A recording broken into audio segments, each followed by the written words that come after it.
IPL season మొదలు కావటంతో దేశమంతా క్రికెట్ అభిమానులు ఊగిపోతున్నారు. సాయంత్రం అయ్యిందంటే చాలు టీవీలకు అతుక్కుపోతున్నారు. అభిమాన ఆటగాడు 4లు 6లు బాదితే కేరింతలు కొడుతున్నారు. జట్టు గెలిస్తే సంబరాలు చేసుకుంటున్నారు. అభిమానుల సంబరాలు ఇలా ఉంటే ఇంకోవైపు ఇదే అదునుగా బెట్టింగ్ రాయిళ్లు చెలరేగిపోతున్నారు. ఈ విష సంస్కృతి కేవలం పట్టణాలకే పరిమితం కాకుండా పల్లెల్లో కూడా విస్తరించింది. ఇక వీటి నిర్వాహకులు దీని ద్వారా కోట్లాది రూపాయలు సంపాదిస్తుంటే బెట్టింగ్ పెట్టిన వారు గంటల వ్యవధిలో వేల నుంచి లక్షల రూపాయలను నష్టపోతున్నారు. బెట్టింగ్ వలలో ప్రధానంగా యువత చిక్కుకుంటోంది. చదువు, ఉద్యోగాలు చేసుకునే వయసులో బెట్టింగులు కాస్తూ వేల నుంచి లక్షల రూపాయలను పోగొట్టుకుంటున్నారు. ఈ ఊబి నుంచి బయటపడలేక అప్పులు చేస్తున్నారు. ఈ క్రమంలో లోన్ యాప్లను ఆశ్రయిస్తున్నారు. ఆ అప్పులను తిరిగి చెల్లించలేక ఆ ఒత్తిడిలో చదువులను, ఉద్యోగాలను గాలికి వదిలేస్తున్నారు. అప్పుల ఒత్తిడి ఇంకా ఎక్కువైతే ఆత్మహత్యలకు సైతం పాల్పడుతున్నారు. ఇలా మనిషి ప్రాణాలు తీసే స్థాయికి బెట్టింగ్ మహమ్మారి విస్తరించటం సర్వత్రా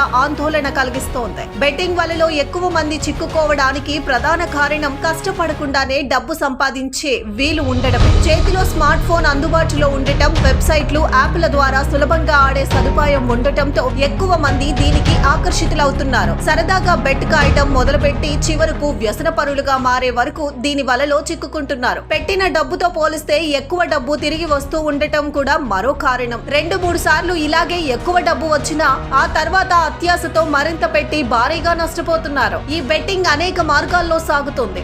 బంతికి, ఓవర్ కు, మ్యాచ్ కు ఇలా పలు మార్గాల్లో నిర్వహిస్తారు. ఆరంభంలో మురిపించి తర్వాత నిండా ముంచేసే బెట్టింగ్ కు దూరంగా ఉండాలంటే స్వీయ నియంత్రణే ముఖ్యం. బెట్టింగ్ చేసే నష్టాన్ని గుర్తించి దాని జోలికి వెళ్లకుండా ఉండడమే ఉత్తమం. యువతే దీని వలలో ఎక్కువగా చిక్కుకుంటున్న నేపథ్యంలో తల్లిదండ్రులు వీరికి ఎప్పటికప్పుడు గమనిస్తూ ఉండాలి. బెట్టింగ్ లోకి దిగితే డబ్బులు నష్టపోవడమే కాదు, పిల్లల భవిష్యత్తే అంధకారం అవుతుంది. కాబట్టి మరింత అప్రమత్తంగా ఉండాలి. పోలీసులు ఎప్పటికెప్పుడు బెట్టింగ్ ముఠాల ఆట కట్టిస్తున్నా తల్లిదండ్రులు జాగ్రత్త వహించటం మాత్రం చాలా కీలకం. అటు ప్రజలు కూడా బెట్టింగ్ గురించి సమాచారం అందితే పోలీసులకు చేరవేయాలి. స్వచ్ఛంద సంస్థలు కూడా బాధ్యత తీసుకోవాలి. ఇలాంటి చర్యలు తీసుకుంటేనే బెట్టింగ్ జూదం సమాజం నుంచి కొంతైనా దూరం అయ్యేందుకు ఆస్కారం ఉంటుంది. తద్వారా యువత భవిష్యత్తుకు భరోసా లభిస్తుంది.